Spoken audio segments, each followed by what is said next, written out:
If you'd like to be able to listen to the show without ads and have full access to bonus content, that's an option. To find out how, please go to dogmanencounters.com/podcast. Tonight's guest has always been terrified of werewolves, and poor thing, when you hear about what she experienced when she was only 4 years old, is totally understandable. It was 1985, and unfortunately, in the safety of her own home, that's when she had it. Absolutely horrible. After having an experience like that, it's totally understandable why you'd be terrified of them. Without getting any further into the details, let's bring her on here now. Tonight's guest is Kay. Kay, welcome to the show. Thank you for having me, Vic, and hello to everybody. Well, thanks for being here. We appreciate your time. Kay, please give us a brief bio on yourself. Okay, I am 45 years old. I live in Pennsylvania, and I have been outdoors my whole life, always in the woods. My family some of them are hunters. I love animals, so I'm always helping wild animals. I have 3 grown children, and I have grandchildren as well. And we're always outside doing something. Fishing is like one of my big things. But in 2012, I was in a very bad accident, and I ended up with a lot of injuries, and I have a traumatic brain injury. So I just wanted you and everybody to know tonight, sometimes I do have a little bit of issues with my brain, but I'm sure I can just work through all of that. Oh, I'm sure you're going to do just fine. Don't think it's going to be a problem at all. Kay, from what I understand, there was a 2-year stretch when you weren't able to go into the woods for fear of having another Dogman encounter. How'd you overcome that fear and start going back in? Well, I have really bad anxiety even thinking about that. I moved. First of all, I moved, and then we actually ended up moving.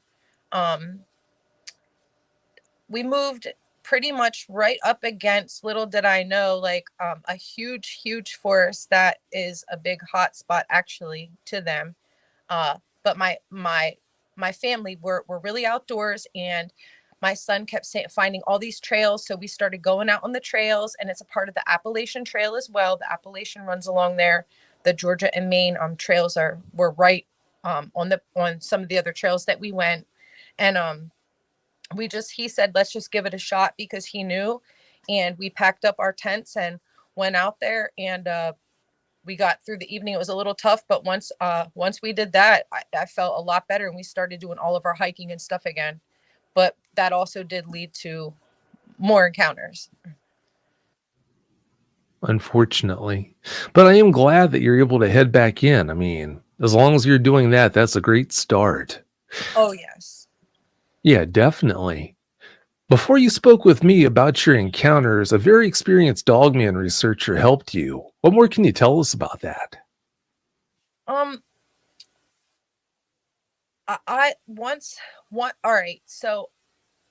Once I didn't know about Dogman, not until I would say it was, I want to say 2017 or 2018, pretty much maybe closer to 2018. But one of my family members said, hey, you should check out YouTube. There's some really cool stuff that you would be interested in. I actually happened to just look up what I had seen, and I came upon your show, and I listened to, the first one I ever listened to was Danielle Stedman's.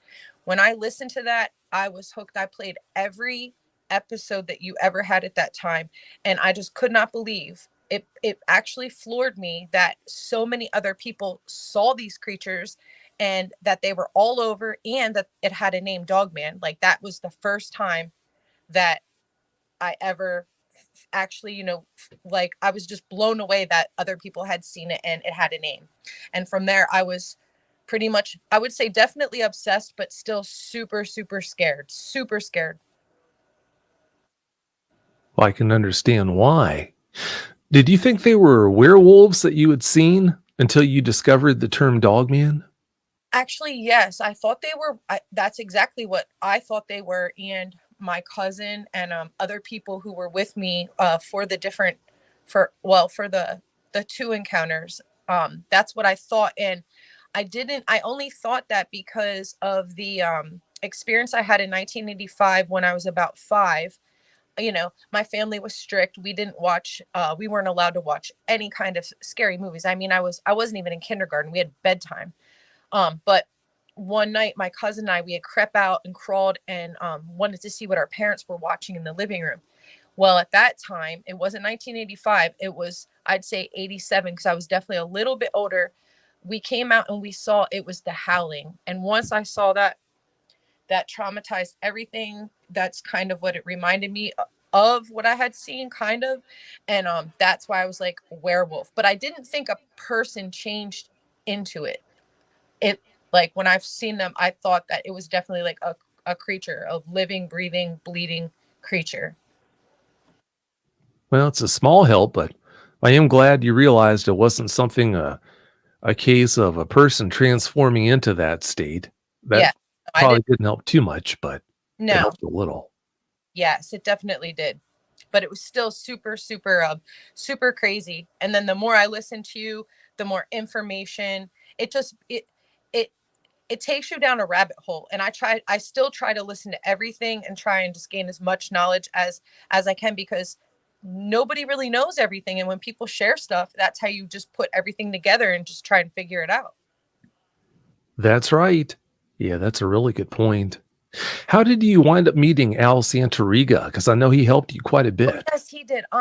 So he and I joined different excuse me, Facebook groups a couple years ago, not too long ago, probably during COVID.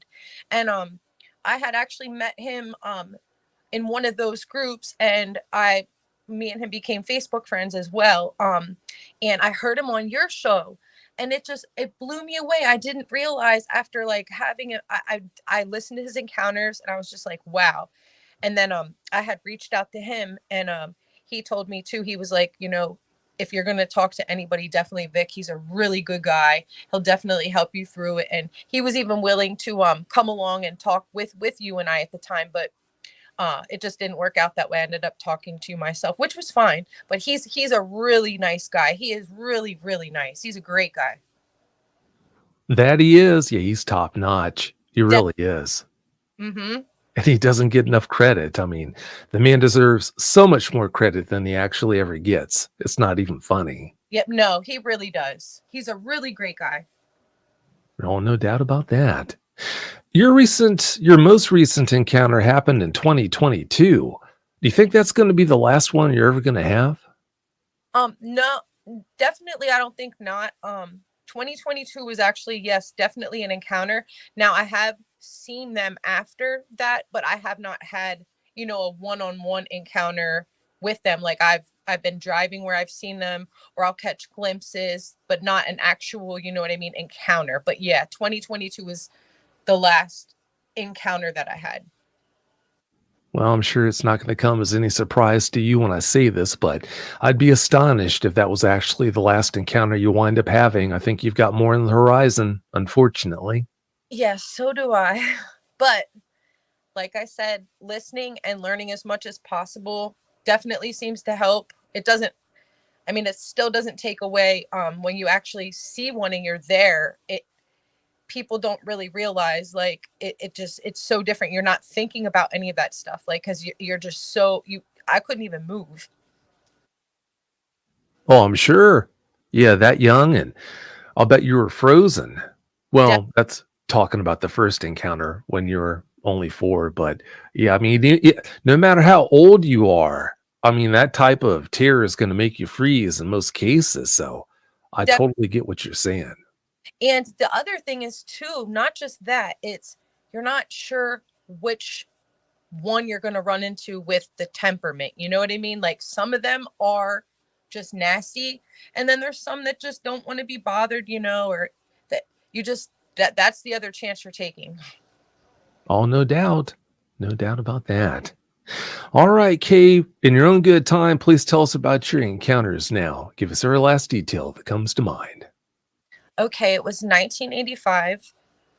I lived in Dauphin County at that time, and in my neighborhood there were woods, a lot of woods at that time. But I lived in just a normal 2-story house. I was 5 years old. I lived with my mom and dad and my 2 cousins. I was the oldest. Our house was just like the level. All right, so if you're standing on our grass outside, there would be the windows at the bottom, the basement level, where you could just look right in, obviously. And then if you're standing still on the grass, but the windows above you, we had an apple tree there. It's not tall enough for a human to stand and look in, but something a little bit taller than us could obviously definitely look in. But what had happened, it was nighttime, it was bedtime. Um, I was staying in the living room with my mom. We had 2 couches. She was on the far couch, and I was on the couch to the side with the wall. And there was a TV directly in front of us where we both could just look straight ahead. The TV was off. And since you couldn't see outside by standing on the grass in our house, my mom had just sheer white curtains. You could see through them. And the curtains were open. They were pushed open. The windows weren't. They were shut. Um, I had already fallen asleep. Everybody was already asleep that night. And I got woken up. I heard this tapping. And where I was laying on the couch, my feet were closer to the window. My head was further away. So I kept hearing this tapping and tapping, and it was just over and over. And I sat up and I looked around. I looked over at my mom because I couldn't understand why she couldn't hear it, because it was pretty loud. And I looked back and I looked around, and finally I looked at the windows, and all I saw at first, they were ginormous, just big red eyes, like just deep red eyes, just staring in the window at me. Nothing was blinking at that time. It was still tapping, and then it stopped. The tapping stopped, and then it started tapping again. And that's when I did see it blink. It was just eyes at that time. And I just kept staring at the window, and I just couldn't understand, like, because I'd never seen a scary movie at that time, not any kind of scary movie, but I felt the fear. I was very scared. I just kept staring at it. And then that's when it was all black, like pitch black, dark. It was blacker than black. It had pressed its face against the window. And now the eyes were really far apart. So it was like it took a lot of the window up. Like you could see the red eyes, but it pressed its face against the window, and you could see it's like black nose, and you could see a little bit when it was breathing, but you could see its teeth, and it was just smiling at me. And it wasn't a nice smile. I knew that as a kid. I knew that there was something not right with this, and I kept thinking, like, why is there a big dog at the window? And then it started the tapping again, and it was still just smiling. It had its mouth open a little bit, and you could still see its eyes were just hooked right on me. I looked at my mom again, and I could just feel this fear. I was shaking. I decided to climb down off the couch. I took my blanket and I went behind the couch, and I crawled down behind the couch closer to the window, if that makes sense. I had went in where my head was at, and I crawled all the way down to get to the bottom where my feet had been, closer to the window to peek out, like where I could see up at that window. And I did. And it was still there. It knew exactly where I was. It was looking down right at me. It was still tapping, still smiling. And I went back into the couch, like I was still behind it. And I remember covering up. I was shaking. And at some point, I must have just fallen asleep, because the next day I woke up, it was daytime. My mother was already cooking breakfast. And I remember I came out from behind there, and I told her, I said, there was a really big dog at the window with eyes, red eyes. And my mom said, you just had a bad dream.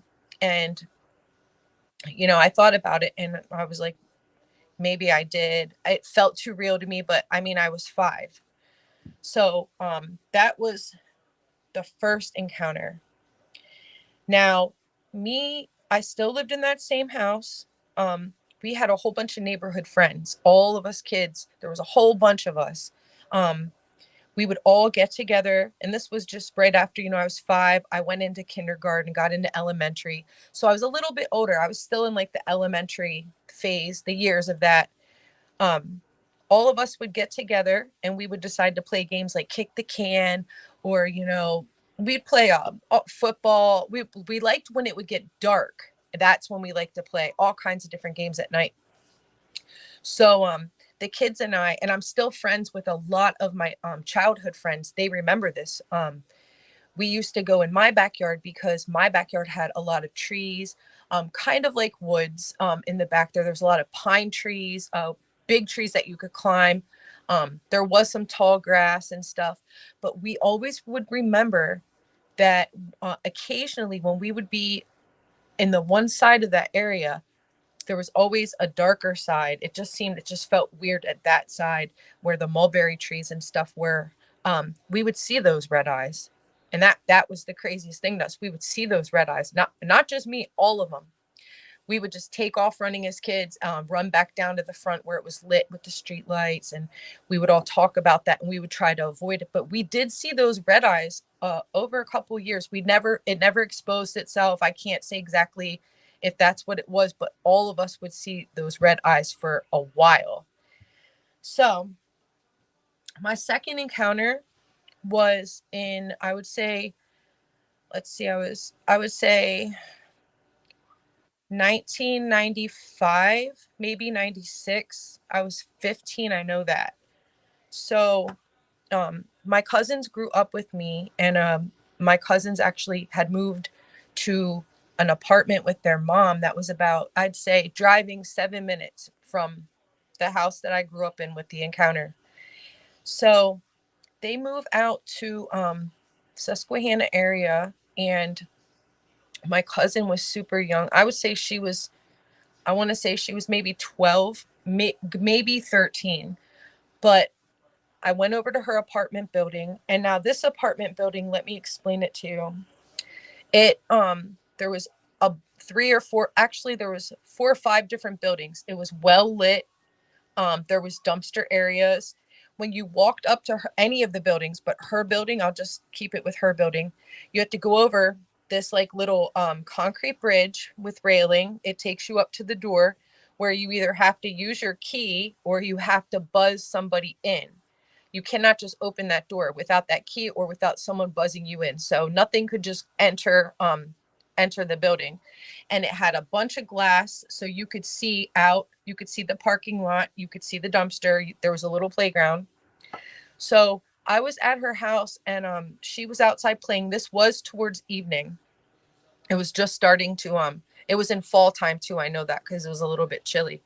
Um, I remember it was like a little around dinner time because I was making us something to eat. I was waiting for her to come in. So she comes in, and she lived on the second floor. So when you walked into that building, when you walked up to that door and let yourself in with either, buzzing somebody or the key, when you walked in those doors, you could either go the steps downstairs to the basement, or you could take the steps up to the second floor and go through the door. That was her apartment. Or you could turn and go up another flight of steps to the third floor. So it was a 3-story building. She lived on the second story. So she had come inside, and she was crying and shaking, and she said that there was a werewolf outside. And I laughed at her. I laughed so hard. I was like, no, there's not. And I was like, what's wrong with you? And I was like, you're just trying to scare me. And then I looked at her and realized, like, she wasn't playing around. She was still crying. She was still shaking. She had a lot of tears. And I asked her, I was like, what do you mean there's a werewolf outside? She's like, there's a really big brown werewolf outside by the dumpsters. And she's like, I saw it before, but I didn't really know. I saw it during daytime when I was catching the bus in the morning. And she's like, I just didn't tell you because I just really didn't know. So I told her, I said, I'm going to go out and look. And she started really crying then. And she was grabbing me saying, please don't go out there. Like, please, it will get you. And I told her, no, I want to go see. I said, we'll be fine. Nobody can get into the doors. So she decided to come with me. And she was like clinging onto my shirt and right behind me. So we walked out of her door and we walked down the steps to the first floor to that door that you have to buzz. And when we're standing at that door, it's well lit. Like by now the lamppost lights were on. So they had come on. And when you're standing at the door looking at the parking lot, you have to look just a little to the left and you'll see it was a concrete wall like that went kind of halfway around, if that makes sense, and two big dumpsters, like the large dumpsters. So when I looked over to the left, what I saw at first was it was walking on all four, and it just like blew my mind a little bit. I was trying to process what I was seeing because it was so big when it was walking on all four. I was looking at the back of it, and the back was like, so it was like hot almost. It was so high up towards the dumpster. And then I started really like looking at it, and it's walking around the dumpster. And when it had come back around, it was back right in front of us, like where you could see everything.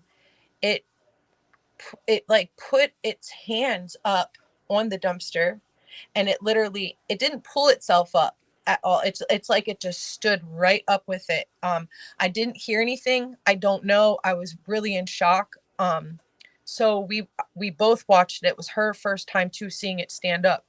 It stood straight up. Its arms were like really long, and I noticed at first that it had hands, not dog paws. It had hands, and it had grabbed onto the dumpster. You could see nails. Its ears were kind of on the top of its head. Um, this one this one was very mangy looking. It looked sick. It had it looked really skinny. It looked older. It looked dirty. It was missing a lot of fur. Um, and when it stood up, it it started it sounds crazy. It started going through the dumpster. It started picking up different items. It was throwing it out. It was making a mess. And I was just thinking, like, how are other people not seeing this? Like, because it was a very busy apartment complex. People should be coming home for dinner time and all that. And it started walking around the other dumpster, and it was way taller too. Like, it had no problem looking in the dumpster to get whatever it was doing. It had no problem, like, just standing there looking at stuff and picking it up. It was making a big mess, and it started eating different things. It had a tail, but it wasn't a super long tail. And this one, I didn't the eye shine, I didn't see it really till the end because it was so focused looking around. We could hear some snarling, and this one was like it was like I, almost like I would say it was definitely a brown one, but it had other colors of brown in its hair as well. But this one looked really, really, really sick. It didn't look right at all. But there was no red eyes or anything like that. We watched this thing at least for 15 minutes. It was just going through the dumpster. It was opening the bags. It was taking out whatever it liked and whatever it didn't like. It seemed like it would get really agitated. It was just throwing stuff, munching on stuff. It was very focused on both of the dumpsters. But at the very end, I want to make sure I'm not leaving any details out. Like, we saw everything. Its front arms were definitely a lot longer than the back. Um, you could see, and it had dog legs. It didn't have like human feet. It had like, it was the haunches, and it almost looked like how was the back legs, the paws, the feet holding up something like that. It was just really, really mind-blowing. um it wasn't, like I said, it wasn't a super huge one or anything like that. It really looked like something was wrong with it. It looked like it actually wasn't really going to make it without food. Now, from that area, about, I would say, 15 minutes from that area where it was at, there are mountain ranges out that way. So it could have possibly come down from there. I'm not really sure. because the area where it was at eating and stuff, that was a just like a normal neighborhood. There was really not any woods out that way or anything. So I don't really know where it came from. So we watched it for a while, and then at one point it had circled back around closer to us to the front of the dumpster once again, and then it just stopped everything it was doing. And the way he was standing, because it was, you could tell it was a male, you could tell, um the way he was standing, uh when he looked at us, he stopped everything and he looked to his right, and we were over to his right. He made eye contact, like it knew we were there.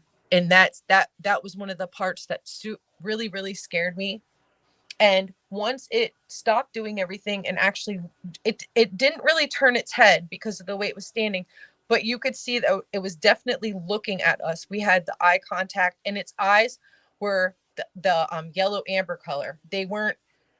Um they weren't like glowing or anything like that. You could see it. I wouldn't say like it was just a light from within the eyes, if that makes sense. Like you could see under the light and stuff. They were definitely amber. It smiled at us. And that's when my cousin really, she just lost it. It stopped everything, like I said, and it just smiled right at us. And we were just kind of stuck there for a minute. It felt like a long time, but it couldn't have been more than a minute. We were just looking at it. It was just looking at us, had that smile. And that's when we decided we're going back inside. And that's when we just went into her mom's walk-in closet. And that's where we stayed for the entire night. After that, I didn't go over there anymore. And she came back over to actually live with us for a while. And then I would say the third, okay, so the third encounter, this goes on for a span of 10 years. So I would say it would be in 2012, I moved into a house that was 5 minutes driving the opposite way of my first encounter where I grew up in my childhood house, 5 minutes.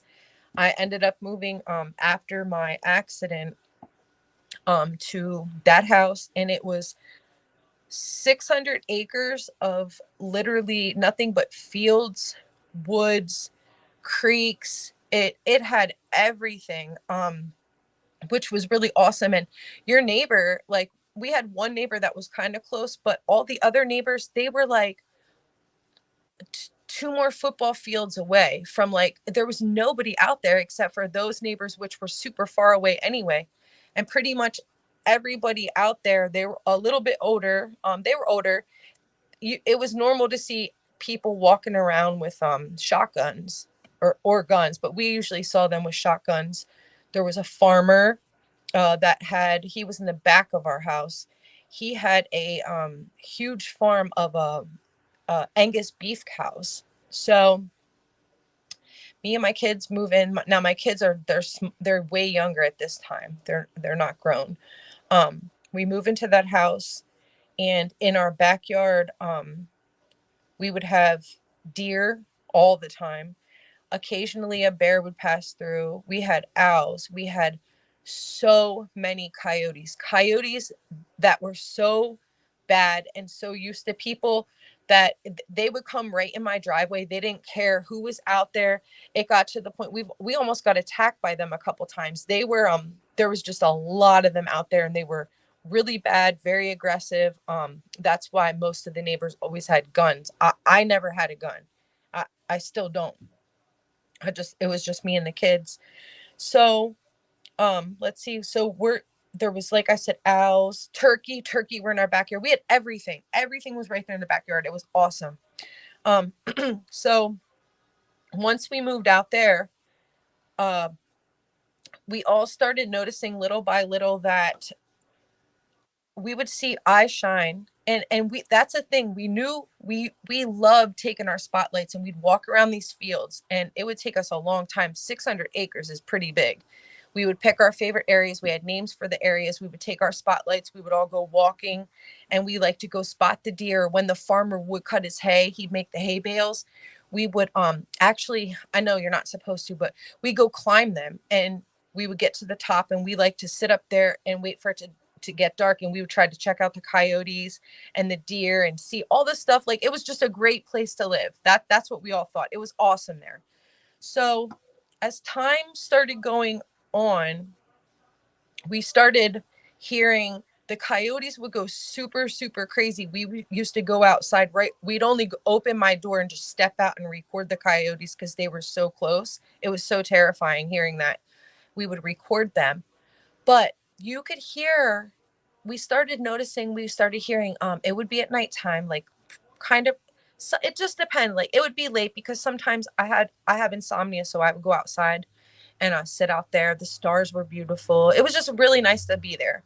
Um, we would hear cows just being, you it just sounded to us, it sounded like they were just being slaughtered. Like, you would hear sometimes a calf screaming, or sometimes you would actually hear like a cow screaming.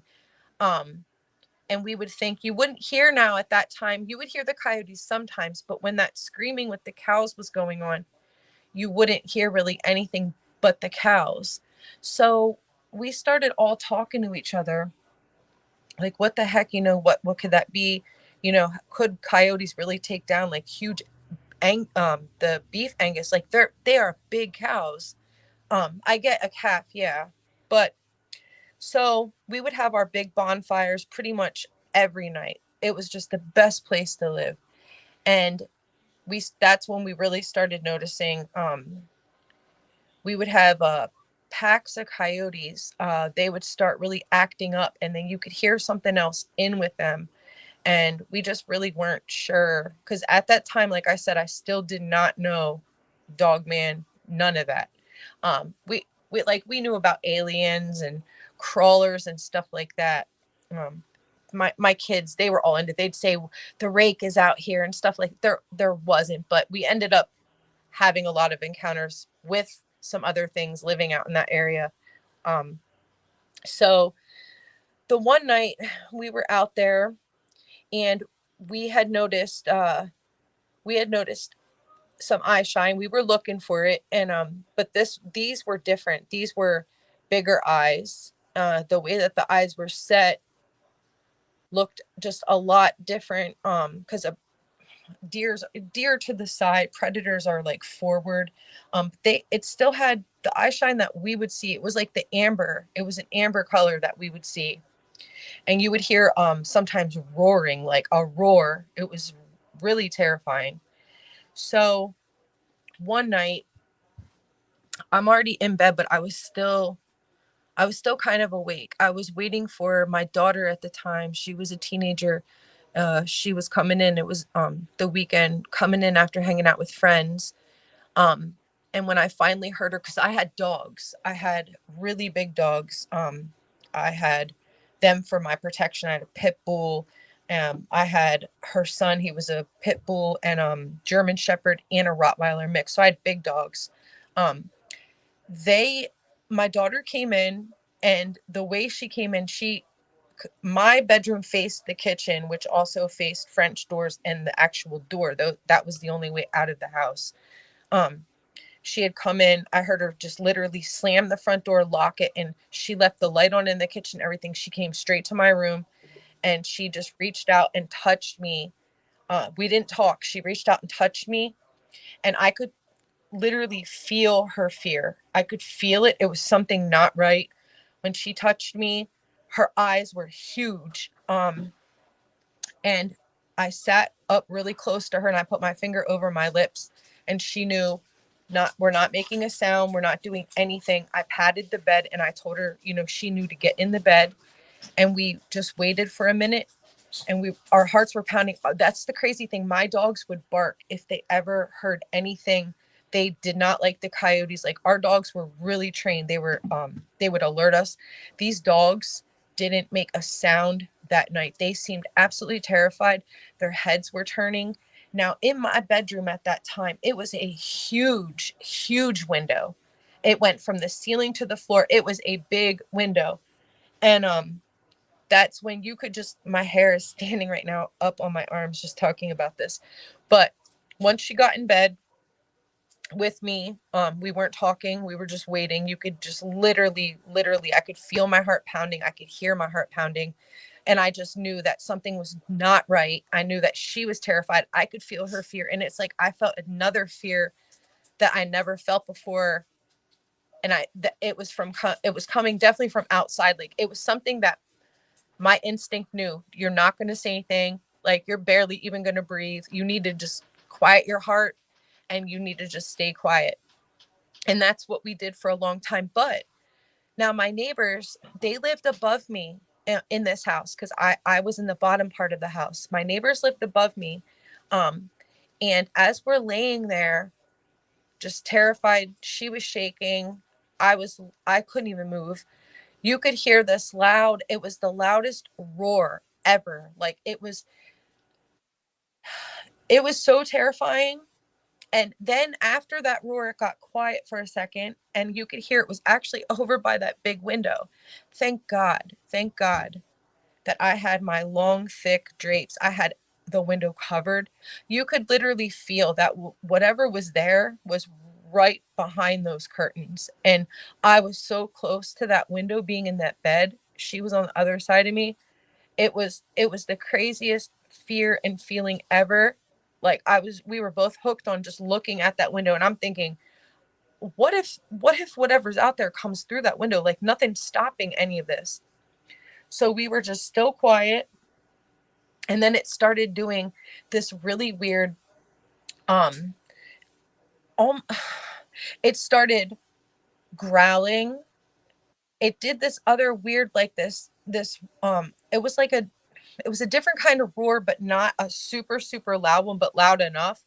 But it was doing a lot of breathing, like when a horse, it reminded me of like a horse, when a horse like does that.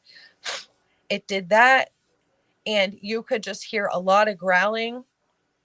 And I couldn't tell you how long we laid there for. I don't know. I honestly, I just couldn't tell you. Finally, we didn't hear anything anymore, and she came a lot closer. My daughter moved a lot closer to me, and she whispered to me. She said, when I got dropped off at the top of the hill, because our driveway, it was pretty much a hill. Like I said, out there, people would just, there's nowhere anybody could park to like sneak up on you. It's just open, like it's fields. There's woods, like you can see everywhere.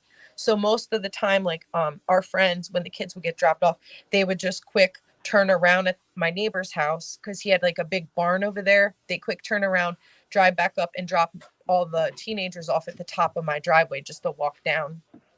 So that's what she did. And she said once the car had pulled off, she heard the roaring like that. And she said it was a scream though. She said there was a scream, and I said, well, what did the scream sound like? And was it high pitched? She's like, Mom, it was like a guy trying to do a scream, if that makes sense, like a high pitched scream, but it was a weird scream.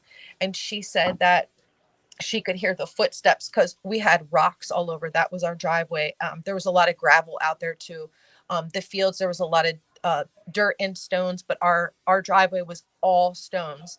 And she said she heard like footsteps following her on the stones, and that's why she just flew in the house. She said that she could feel the fear. She doesn't know what it was.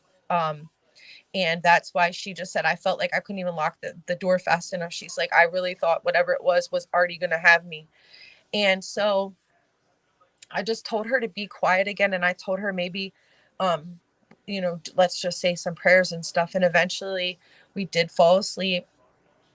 And the next day we woke up. There was actually, we went outside because I wanted to see, there was scratch marks on the one side of our door, a bunch of scratch marks. Now, we didn't hear anything scratching on the door, so I don't really know, but it was definitely scratch marks, bigger scratch marks. They were on the door and the one part of like the side of the door, but it was wood there, so it was like the wood scratched out.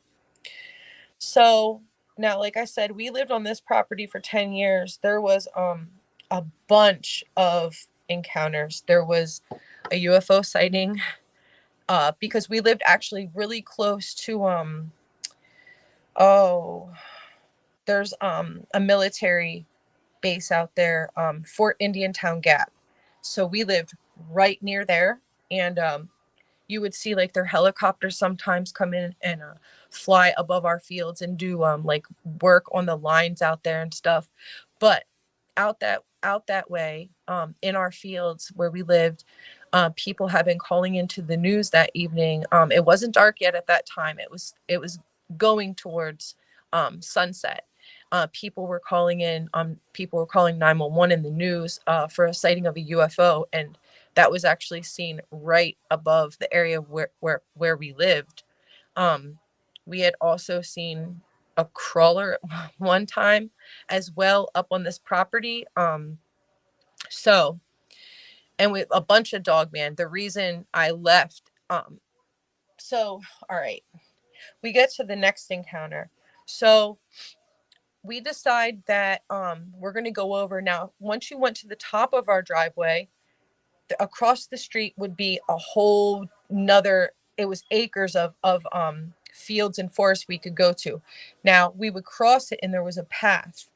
It was always cut. We always kept the grass cut, and you would walk past the soy fields. And once you cut up to the top, to your right, there would always be bushes of mulberries and raspberries, which we would always pick. But once you're walking up, to the right is the raspberries and thorn bushes of the mulberry blackberries. And to the left would be the soy field. Sometimes it depends on what season it is for how tall it would be. But we would walk up to the top of that. And once you got to the top of that, you were looking at a very old horse track. It used to be a racetrack. And you could see it still had all the dirt, but there was no stables, there was no barn or anything like that right there. It was just a track, and around in the middle of the track, it was a huge, just a field. That's where we would go catch monarchs and the monarch caterpillars and stuff like that. Now, when you followed the track and you went to the left, which we always went to, because it took you into a part of the woods, it was covered, half the track was woods. So when you're walking through that track, you enter, the trees are all around you. We made a fort back there. It was one of our camps that we made. We called it Camp Serenity. It was just really awesome over there. You could see baby fawns. Every time we went over there, you would see baby owls and just owls in general, right at that fort area. So one day we were back there at Camp Serenity, and we were finishing up to head back. So we're pretty far from the house. Like I said, it was all different areas of the 600 acres that we had access to, and we all had different areas named for each place that we would go. So we were walking back from the track, and we were just about at the top of where you enter the fields, the soy fields, and then the raspberries and blackberries. But that evening, we could hear the coyotes. They were off in the soy fields, and they were getting pretty close, and they were trying to sneak up on us. So we kept moving, and as we entered where we had to pass the bushes, the thorn bushes, the raspberries and blackberries, and there was trees too, so like you couldn't really see, and you couldn't go through there because it was thorns. You're going to get really hurt. As soon as we entered right there, it was dark. I'd say maybe it was about 10 o'clock at night. It was me and my two kids. We had our spotlight, and I think we had a machete with us at the time. But as soon as we hit the top of that track and we had entered into the path where the thorns and the soy field were, this this whole entire, when I say a bush, like it was taller than us, like way taller than us. The whole bush started shaking violently, and we knew, because deer used to jump out. Deer have accidentally jumped out while we've been, over in that area, and ran right into us before. There's just so many deer. So we thought a deer at first, and we're like, wait, a deer's not going to shake anything. So my kid looked at me, and I could tell he was already scared. He took the spotlight, and he was gone. I mean, he left. He was so fast. We could see the light way over across. Once you cross through that field, we knew our house was right under that one street light. So he was gone. So it was me and my daughter, and as soon as I started going past the bush, there was no other really way to go. We couldn't cut through the soy fields because the coyotes were in there. So we just kept on the path, and that's when the bushes started shaking again, and that's when it did this. Whatever was in there did this. Now I've been around deer. I've heard them. You know, I've seen the buck. I saw how they can act. I've heard them like do that. This it did that sound. It did it like the horse, but this was way louder than a deer could make or a horse. A horse wasn't in the bush. It did that sound, and from that accident that I had, I cannot run. I cannot run at all. I can only walk. And I use canes for that anyway. So there's no I can't run. So I just keep walking with my daughter. We did make it home in time, and my son was already there waiting, and he was like panicking. He's like, I'm never going out after that again. I'm never doing that. And every day after that, he would set he was dead set. He would set his alarm. It would be at least 10 to 15 minutes before sunset, and he would make sure we would all be in, all of us. He didn't want any of us out. So now we got a little bit older, and that's when he started getting into YouTube, and he was the one who said, you know, you really need to listen to YouTube, Mom, because out here where we live, he's like, that stuff, man, it's on YouTube, Mom. This is the stuff that's going on. This is the stuff right here. And so that's when I actually was sitting out in the yard at a bonfire, the woods all around me, listening. That's when I started listening to your show. And that's when my panic set in, everything, the fear set in. I couldn't even, I felt trapped in that house. I had to go inside because everything was hitting me that, oh my goodness, it's a Dogman. This is what it's called. Like this, like, is this really real? So many other people have seen him. There's way more. So I go inside, and then I'm making sure I'm listening to things. I always made sure, no matter what, anyway, I kept all the curtains drawn. I did not answer, like, if there was any kind of tapping, which we would hear that now and then, we would hear it. I never looked out my windows. I lived in such, it felt like I was trapped in that house, and I was like paralyzed. So were my kids. Even friends that came over, they saw things too as well. They felt the same way. Um, my dogs, they would alert whenever my dogs would act weird. Like, I didn't care. I wouldn't take them out. Once it got dark, I didn't care if they went to the bathroom in the house. I was not going out there. So we'll say it's 2017, 18. Now I have the name for it. I still live in that same area. So I'm thinking like, oh my goodness, I was telling my kids, cause now they're like 16, 17, 18, they're getting older. We're like, oh my gosh, all that stuff that's been going on all these years, like it has to be this. Cause we would hear the cows. This was it went on quite frequently. And I always wanted to go ask the farmer, but he was we had caught him multiple times. Like, now that I think back on it, it's like, now it does make sense. We would see him out in broad daylight.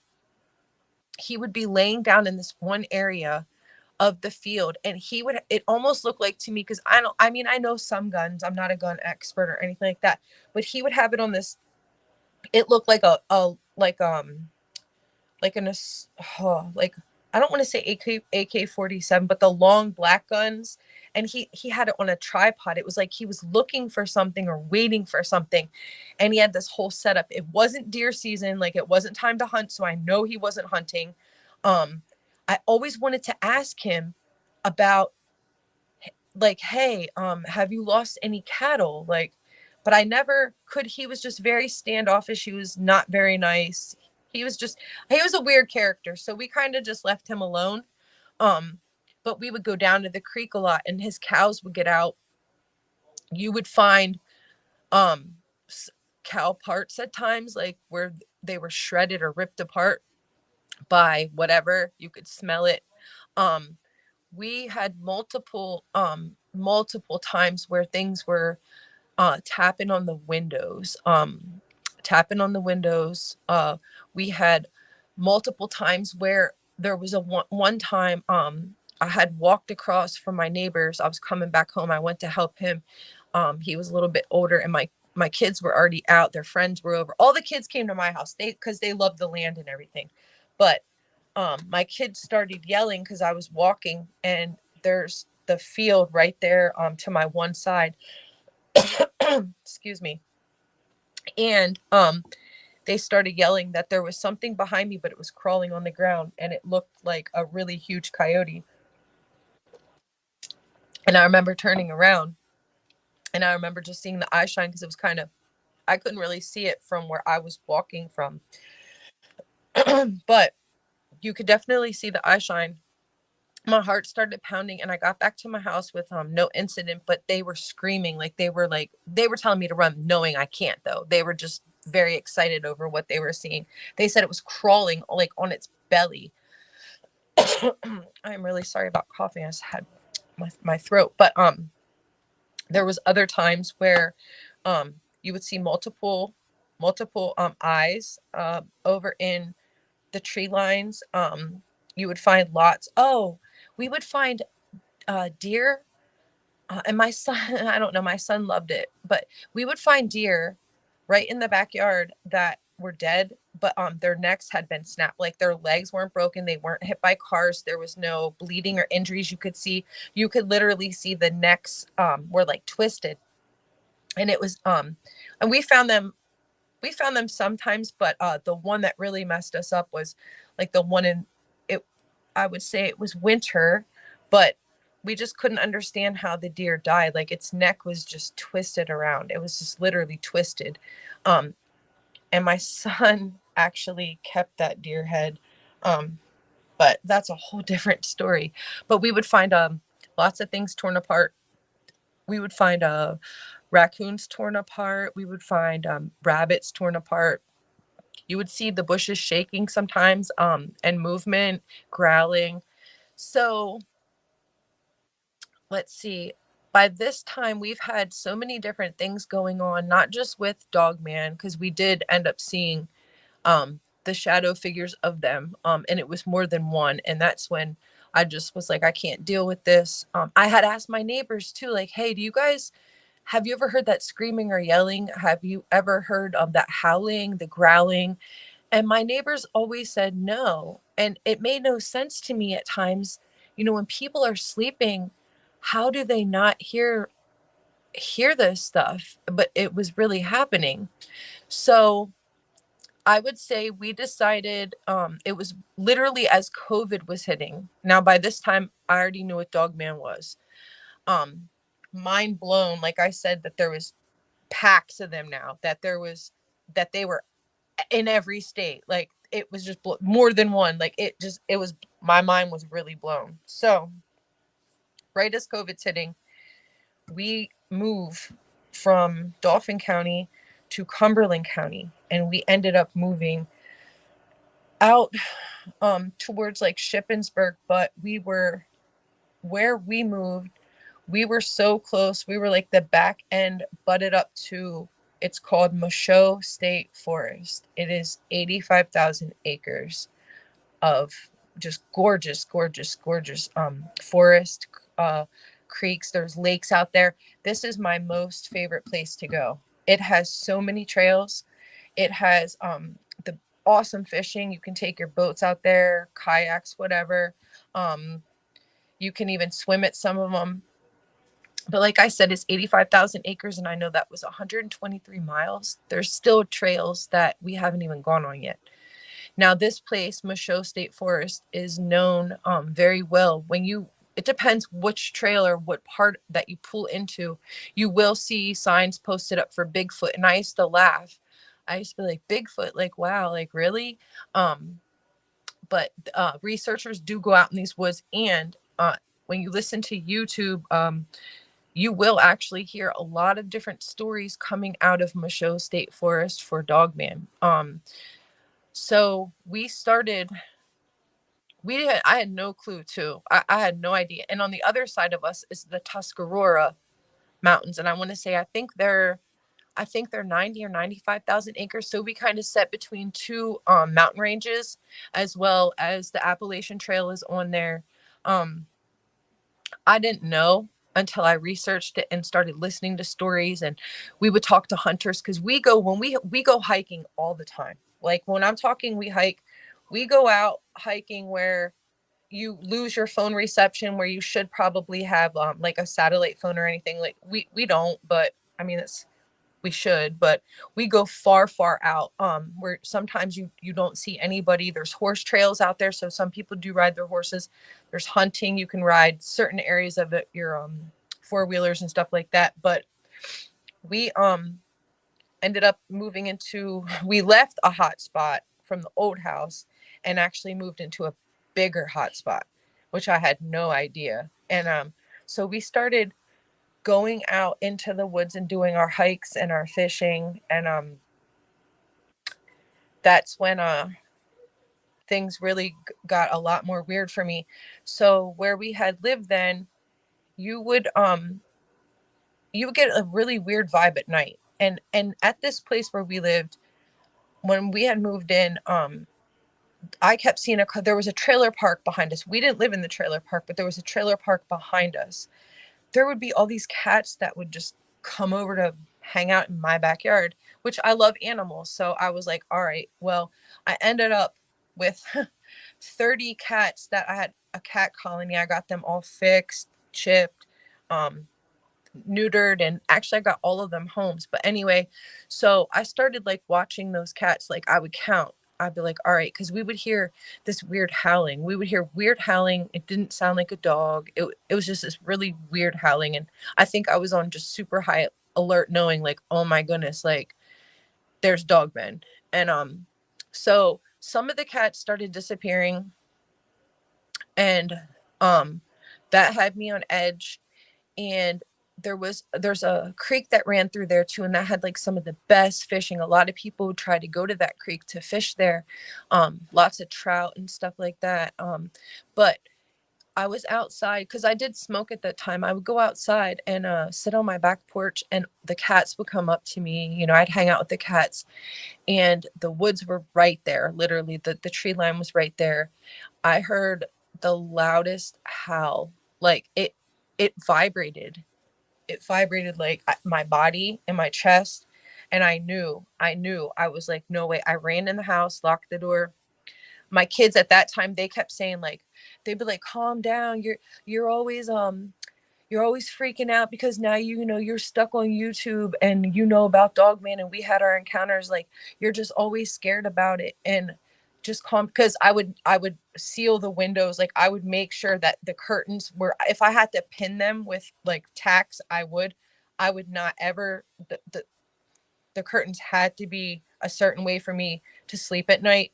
I couldn't deal with I wouldn't take the dogs out. I was like, it was getting really bad. But that's when we started noticing like some of the cats were not there anymore. Which, okay, yeah, one or two here, it happened. Like, I mean, that they live outside, but we were going through some cats there. I just ended up having to save 30 of them. There was a whole bunch more. But so we started going, we would pick spots in Michaud State Forest. Um, and we like to pick like the trails where no one's going to be at. Like we like to go out there. And like I said, no guns or anything. And we were walking around this one reservoir, and we started noticing these really weird footprints. I think I do have the pictures. They're just in my other phone. Some really weird footprints. The tracks, they didn't look right. They were big. You could see the claw marks in them actually, and that's what stuck out to me. And there was two. There wasn't four. So we started hiking these trails, and that's when we would well, I would notice we would see shadows. This was always during daytime. That's what really messed me up too, because most of the encounters happened to me after 2020, all through the daylight hours. Like they were not at night, they were daytime. So we started noticing shadows and stuff, and it would just certain areas you would get weird vibes. And it was cool. We would you'd find actually some Bigfoot structures out there. Like people would take pictures. You might run into another family with kids on the trail. They're going in some of the structures. So it was a really cool place. But things started changing. And when we were coming back from certain parts of Michaud, it was weird. It would be towards evening. Now out in that area, there was a lot of farmland besides those woods, besides a lot of woods and mountains. There was a lot of farmland. There was a lot of cows. There was a lot of horses, cornfields. So we would always pass the same area, and it was always right when sunset. It was just when it's getting dark. You would see groups of in this area that they didn't have cows there. It was just a cornfield, and then back there they had their house, and then there was a couple of trees that, and then the trees got thicker and it went into part of the Tuscarora State Park. So these things were coming down from that mountain, and I'm telling you, they moved so fast. It was almost like a blur. We would see 5 to 6, sometimes 8, and there was always a bigger one. And it kind of looked at that time of day, if because they were all dark, it looked almost like buffaloes. Like it was crazy, but we don't have buffaloes out here, like not at that area. And you would see them come out of the tree line, and then they would dart. As it was the blur, you could see them for a couple seconds. I'd say maybe 5, maybe up to 5, 6 seconds, the way that they came out, and then they would hit and go directly into the cornfields, and you would see the stalks moving. But that's all. And you could see, like, because we would be driving, we would watch it, and it's almost like they were following us depending like which way. But you could see the stalks and the top of the corn moving, and then we would just make it home, and we would talk about it. And so we had a couple other things go on. We would pick different trails, like I said, at Michaud, because there at Michaud the terrain changes. I mean, it is absolutely gorgeous. You can go from just the trees to like red settings with the leaves, and then instantly nothing but pine trees. Like, oh my gosh, and the pine trees are like my favorite. But it was always changing just depending where you wanted to go. So the one day we decided to go out. It was me and some family members. We decided to go out to this other reservoir and go fishing because it was like a super hot spot, kind of near another army depot. But it was in the woods. The cool thing too, you would always see bald eagles at this place. So the only way to get to this place, once you got to the top in the wood, you're in the woods.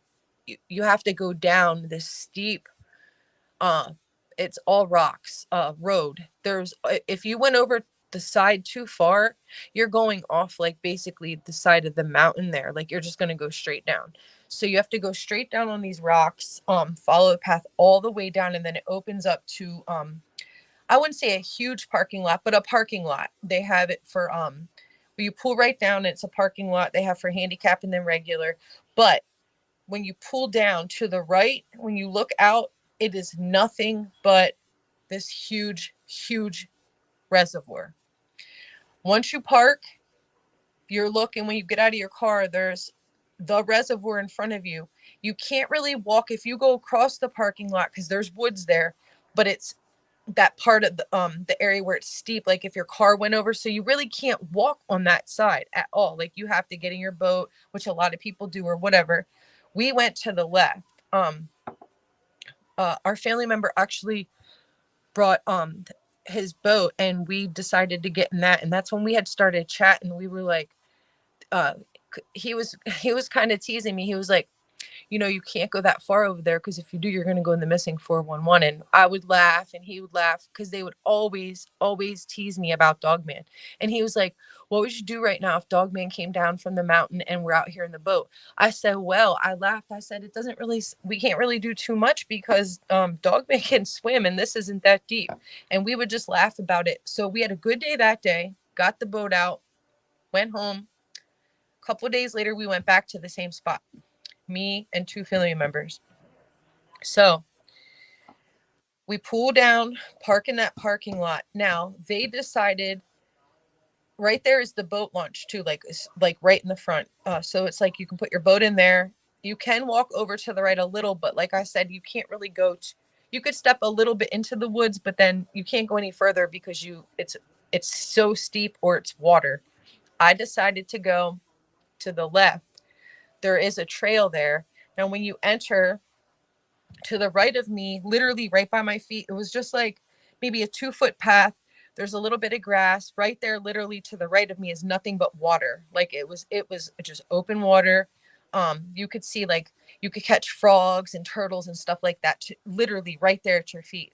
Now, to the left of me, once I entered a little bit to the left of me, it starts that steep. People call it a mountain, hill, whatever. It was directly behind me. And I walked in just a little bit, and this was about 2:30 in the afternoon. And I know it was October. For some reason, we wanted to go fishing. We didn't care if we were going to catch anything. It was just such a nice day. Like, so I had my fishing stuff with me. I had my fishing rod. I could see my family members. I could see they were carrying on, laughing. They were having a good time. They were not far from me. I could see the car.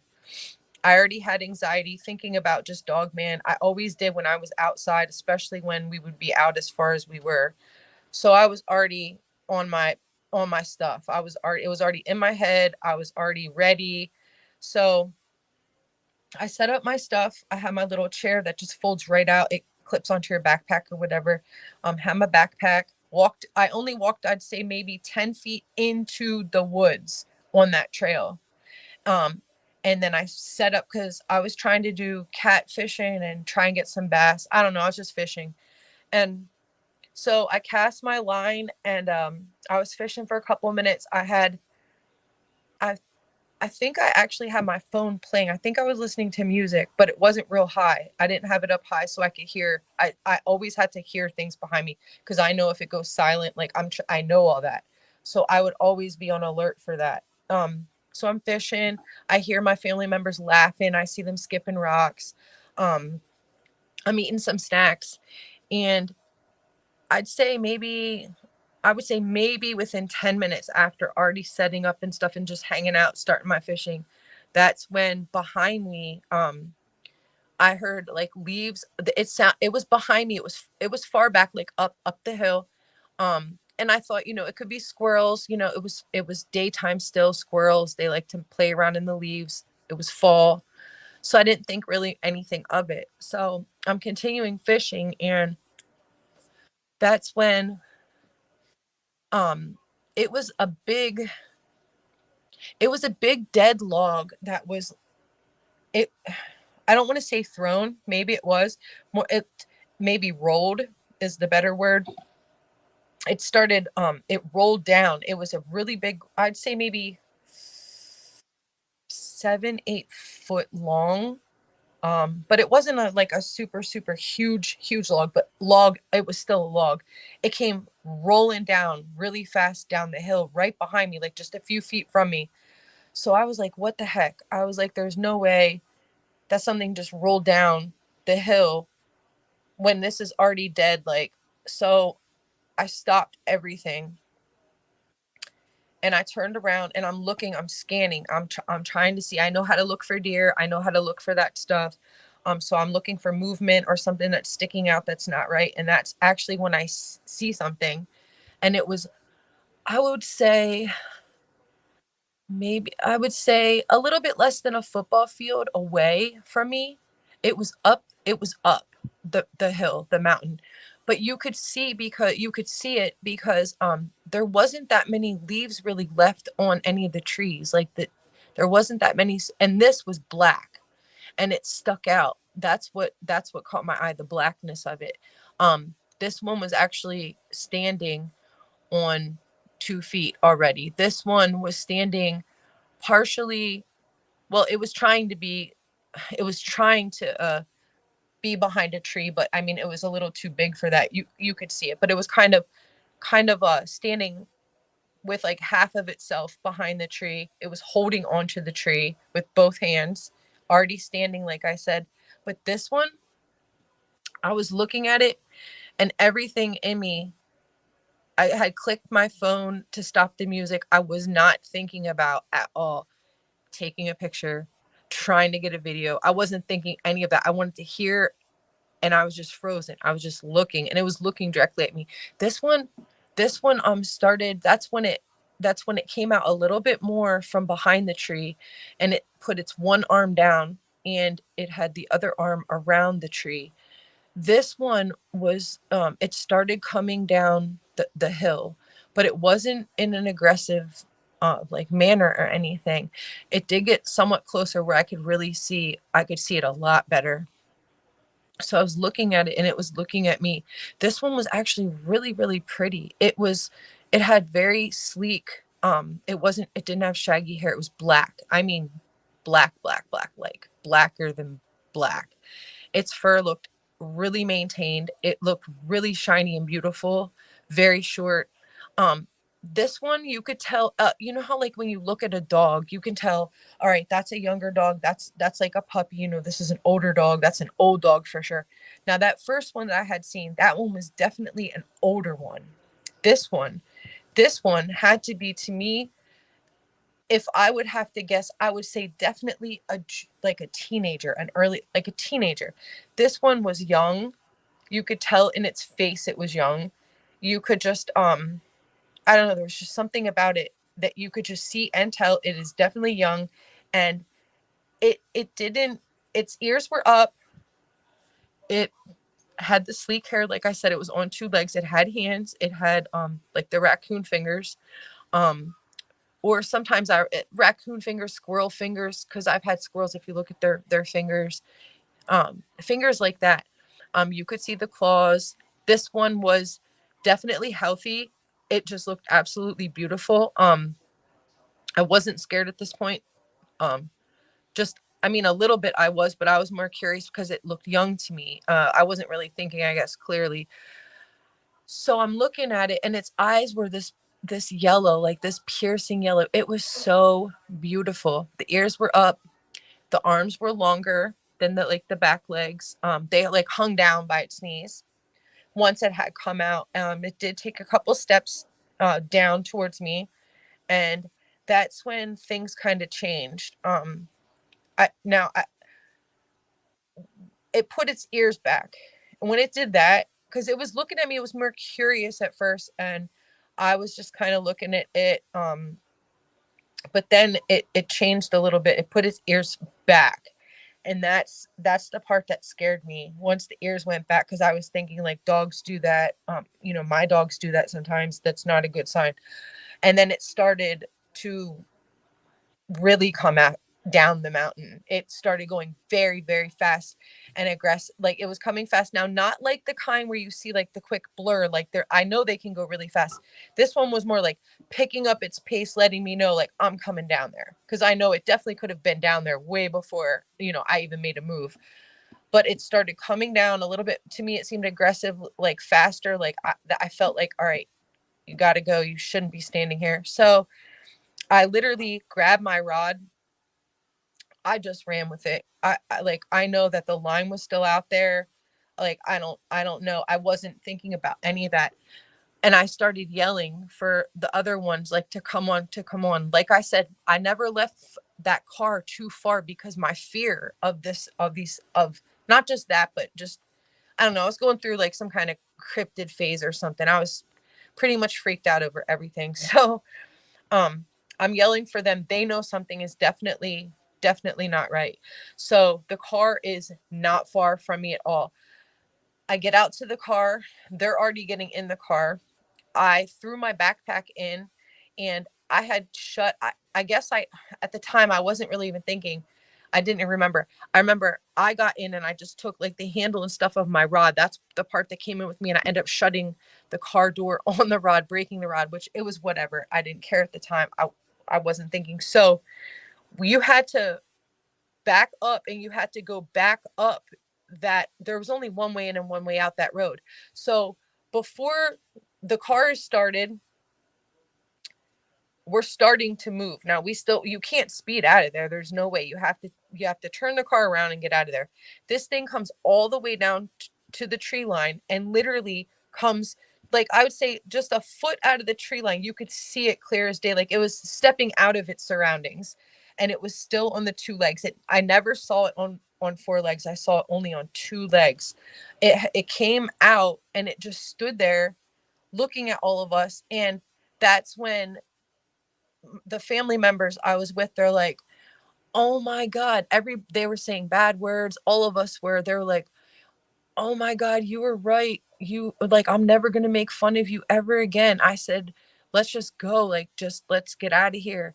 And they were like, is it coming? Is it coming? And I was like, I don't know. I was like, it's just standing there. They're looking at it. We're trying to get the car out of there. I'm in the back seat. And so we start out of there, and the front two like the driver and the passenger, they keep saying like, oh my gosh, like we knew but we never saw, like we thought you were just playing around, and we're so sorry we made fun of you. We'll never make fun of you again. And so we get out of there, and it just watches us leave. It literally just stood there. It had its arms to its side, not in front of it, but it was like kind of like it was just watching us, like you maybe, I don't know, it's just I don't know, like letting us know like, hey, I saw all of you, you saw me. um and we left there. So once we got back, that's when everybody really started freaking out, because they're like, oh, we live way too close to this, like, you know, you we talked to the trash man, and the trash man had said he's, which it's true, there's actually I've heard it, there's stories out from where we live there in Shippensburg, stories out of there from the trash pickup guy, that, because I said there's a lot of farmland and stuff. He thought that he was about to encounter a huge cow. He thought a cow was out in the middle of the road. It happened to be, now the ones I've seen have not looked like this. He thought it was a cow. It ended up looking to him like a huge hyena like creature. He was absolutely terrified. But anyway, all the ones we saw, I want to say they were more wolf-like. They were more wolf-like. The first one, see, the second one that I saw when it was at the dumpster, since that one looked so scraggly in the way its ears were, and these ears were big, all of them had tufts. I couldn't see the first one though. The first one was too dark. I only seen the eyes, the nose, and the teeth and stuff. Never saw the ears, but all the other ones had the tufts. Even that really shiny young black one, the one that I had just had the encounter with, but his hair was just really short. Um they they all looked, besides the sick one, that one kind of reminded me of the one from like the Howling, how they looked like, just, I don't know, their hair, something about their ears. But all the rest looked more wolf like, but their teeth, all of them had these weird teeth, like their teeth weren't like normal dogs. Anytime, even the really nice black one that I was looking at, it seems like they have so many, maybe more teeth, that some protrude out of their mouth. Like, it's not like a normal dog at all. It's not like a normal wolf. They're protruding, and the way that the top and the bottom, they all looked sharp every time, like the ones that I could see. It just didn't look like a normal dog or wolf's teeth. But so once we got back, everybody really started freaking out, like I said, and my family member said, I can't do this. I'm not doing this. I'm moving out. They moved out a month later, back to our old county where we first lived with the encounters, but in a whole nother area. But they moved almost 45 minutes away to get away from like what we were going through. I think that they were actually having some kind of, I guess, like the reality of, Dogman, and oh my gosh, like, of course, why would I lie about it? But for them, I kept saying, like, you'll see, if you see one day, you'll see that how it's different. You'll see how it will change you. They never made fun of me again after that, let me tell you. And like I said, they moved. Now, so in 2022, we moved to a whole nother house, because it was just time to get away. I felt if we moved a little bit further away from Michaud State Forest, maybe, things would feel better, get better. We ended up moving. We're still in the same county, Cumberland County, but now still in between Michoud State Forest and the Tuscarora State Forest. They're literally, when you walk out of my house, if you look to the right, boom, right there is Tuscarora. If you look to the left, it's Michoud State Forest, the mountains. So I'm literally right in the middle. There's the Kittatinny Ridge. There's the Blue Mountains. There's so many mountain ranges out here. They're so gorgeous. Now we like to go up to a place called Hawks Watch, which is the Tuscarora Mountains. When you walk out of my house, like I said, when we drive up there, it takes us not even 10 minutes. You go up there, it's woods, a lot of huge boulders. People love to go up to that area, and it's called Hawks Watch for a reason. You get up there, there's huge rocks. It's a big opening. It's absolutely beautiful. All kinds of different birds seem to come there. Hawks, vultures, owls. They have all kinds of different stuff. Especially, it's really cool in the mornings or like when it's evening time for sunset. So that's not far from our home at all, nor is Michoud State Forest. Our backyard right now, our front yard is just a normal, we live in the country. Our backyard has woods. There's a well-known creek literally right in our backyard. It is a well-known creek. It's very popular. It's really good fishing. People tube, kayak, all that stuff on it.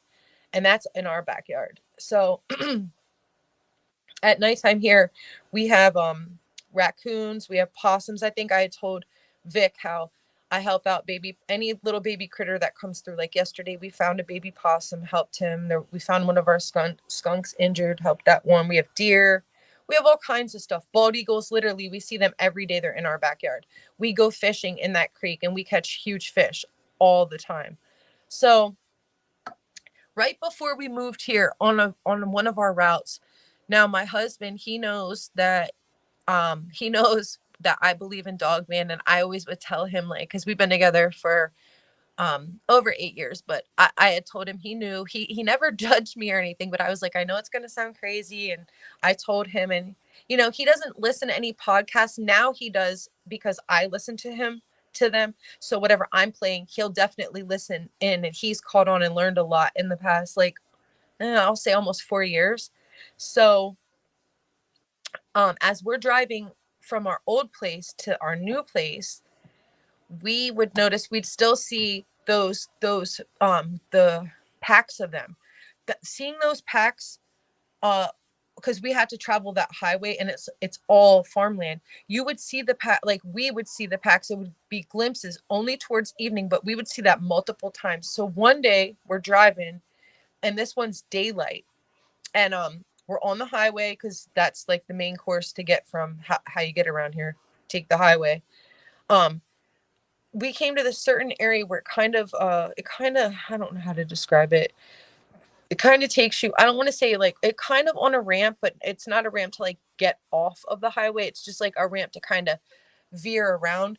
So we're driving and all the cars start slowing down, and we're like, what the heck's going on? Now it wasn't coming to a complete stop, that we were still moving, just going a little bit slower. On my side of the car, it literally looked like a dog man had gotten hit by maybe a 18-wheeler. You could see what we saw. It didn't make sense. And that's another thing that like made him a believer. You could see, it was the craziest thing. It had brown hair, and this one was like super graphic, but like really, really graphic. It was really big. Now, this had some of the colors, like when you say buckskin, like deer, it had fur, the color like that, not hair like that. This was very thick, thick hair. Like it was weird, but you could see its face. Its face actually was like half of the head and face was smashed in. It was so weird. You could see the teeth. It looked, we just had a couple seconds to look at it. It was so odd. It had like the hump on it, like you could see real quickly, like because we had to drive by, but the face, that's the part that stuck out for me. It was like I said, it was still half crushed and stuff, but you could see half of it. You could see the teeth didn't look right. You could see the ears. You definitely see the ears, where it looked like a wolf, way bigger. This was way bigger than a coyote, way bigger than, it was bigger than a deer. But we were going, there's no way anybody could stop. And we were like, holy crap.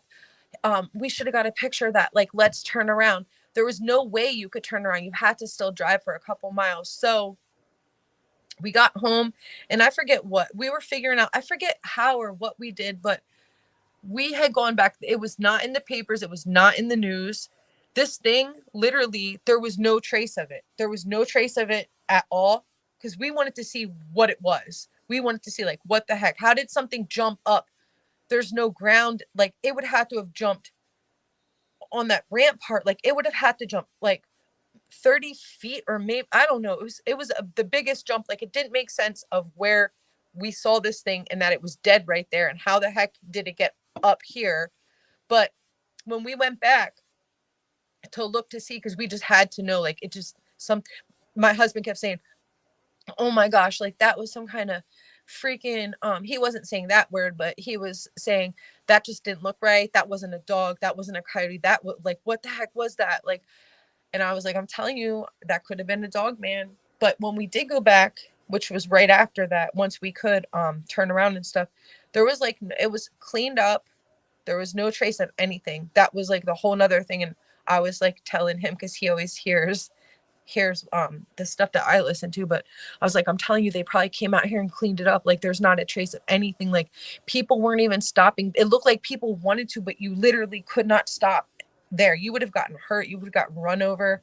Just didn't make sense. But so we're still near, we like to hike a lot.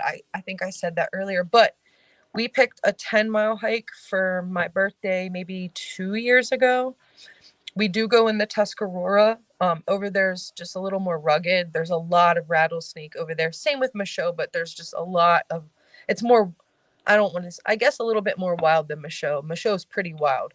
But we did a 10-mile hike into Michaud State Forest with the Appalachian Trail. And we decided to pick, it's a place called Dead Woman's Hollow. And Dead Woman's Hollow, it was named that part for a reason. It's a fact. There was a really horrible murder. I want to say it happened in 1989 in Michaud State Forest. Dead Woman's Trail. That's what it is called. If you Google that in Pennsylvania, Dead Woman's Trail in PA, Michaud State Forest. Um, Google murder took place there, and it will tell you a story about, there was a survivor, and she actually had escaped, crawled out, and it was through Shippensburg area where I lived, which I just told you guys about. But there was two women. There was a man who escaped, I think, jail or something. He was a murderer. He snuck up there and was hiding out there, had access to a gun, and ended up killing two women that went out there. They were minding their business. I think they were camping out. But what upset him is, at that time, I guess he saw they were women doing stuff, and at that time he thought lesbians, and he shot both of them and killed the one, and the one ended up surviving. But I can't think of their names right now. I wish I would have wrote that down, so you guys can look that up. It is true. But that trail is called that for that reason. And on that trail, actually, there are a few stories of dogmen. That's where they like to pop up on hikers and hunters. And so I don't know why that's the trail that we chose, not knowing that. But we went out and did our 10-mile hike. I've never ever encountered a Bigfoot, which I'm sure I've definitely been around now. I definitely believe in all that stuff. But we heard our first, it was just me and my husband. We heard our first, randomly out of the blue, it was a Bigfoot, like a whoop. And I just couldn't believe it. I looked at him. I was like, did you hear that? I was like, that there's no other hikers. Like, there wasn't, not where we were at. There was no other hikers around. It was really like a whoop from them. And I was just like, wow, that's really cool. Don't ask me why. I don't know. It's probably from one of the shows that I've heard. Other ones we brought purposely to leave. Whenever we enter the forest, I always like to say, I come here with, I'm not bringing any danger. I'm not here to hurt anything. I'm just passing through, enjoying my day. I left once I heard that whoop. I got so excited. I left. So we left some raw bacon, just 2 slices. That's all I brought. I left it there, kept it going. don't know, if Bigfoot or whatever got it, but we didn't see anything at that time. But out this way now, I feel like they're attracted to me. I can tell. Usually I'll get like really weird feelings about outside. Like lately actually it feels super weird in the one part, like the one area of the backyard, which goes, it's in the woods, like right up against the creek there. It's just for some reason like nobody really likes that one dark part, and I'm always too afraid to even like shine our spotlight over there. Like we avoid that area. I don't know, it's just weird. I don't know why all of us just think that part is, I don't know, there's something about that area that's super weird. But they've been like on hikes and things, that some of them I some of them like will show themselves. You'll see a glimpse of one here or there, but nothing has like chased me. Nothing has come face to face with me again since 2021. But you can, depending like when you go and stuff, like, or when I go, because I just haven't had a chance. And like, to be honest, sometimes I just get too freaked out to go. We do our hiking. I'm trying to plan a trip actually to do a quick sleep one nighter on the Appalachian Trail with my husband, pop our tent up and go sleep out there. But I'm not sure. I'm gonna try to do that, because the last time I did it, um, I had to leave. I had to leave there. It just felt like we had to go. But you can tell that they're definitely still around. But nothing. There hasn't been any like knocking on windows. My neighbors have chickens. I have night critters that come here every night. Like they still come. I just feel like they're around. They're around and watching all the time. But I feel like maybe the ones that are around, they just don't want to be bothered, and I'm all right with not bothering them. And that's how I just try to I try to think, that I try to respect things. Everything, I feel like everything has a reason to be here, everything has a reason to live. um I understand hunting and providing and things like that, but I just try to respect the earth and everything in there. And I think that they should just be left alone. um I don't tell people. Some people will ask. I mean, I did say a couple names of the places. I mean, people go to Michaud State Forest. You should. It's a beautiful place. It's really beautiful. There's lots of trails. Just be careful what you're going in there looking for, because it will find you. It definitely will find you. Um, I've seen a lot of hunters. Like I said, we go deep out there. We run into hunters. We like to talk to them. Me and my son really enjoy talking to hunters. We've met a lot of cool people out in those woods. We've come across a lot of hunters who have looked really terrified. Who some have walked with us before, like, hey, can we tag along with you? Or, hey, like, what did you see? Like, we can't go around asking just anybody, like, hey, like, did you see any, werewolf out there while you were hunting? But there has been people, hunters that have said, they've seen some really weird things. My family has seen some weird things, but nothing like I've seen. But now I feel a little bit better since I've talked to Vic and stuff, and like I feel like I have more support. Like my husband, he's really supportive, and he knows, but I try to tell him, when you're actually out there, and since most of mine now have been during daytime, which is fine, but it doesn't change the fact whether you're prepared for it really or not. When you have that encounter and it's right there in front of you, you're not thinking about certain things. Like, you're not thinking, I mean, maybe some people, but it's like, I have my phone so many times in my hand, I never thought once about taking its picture or making a video. I never ever did.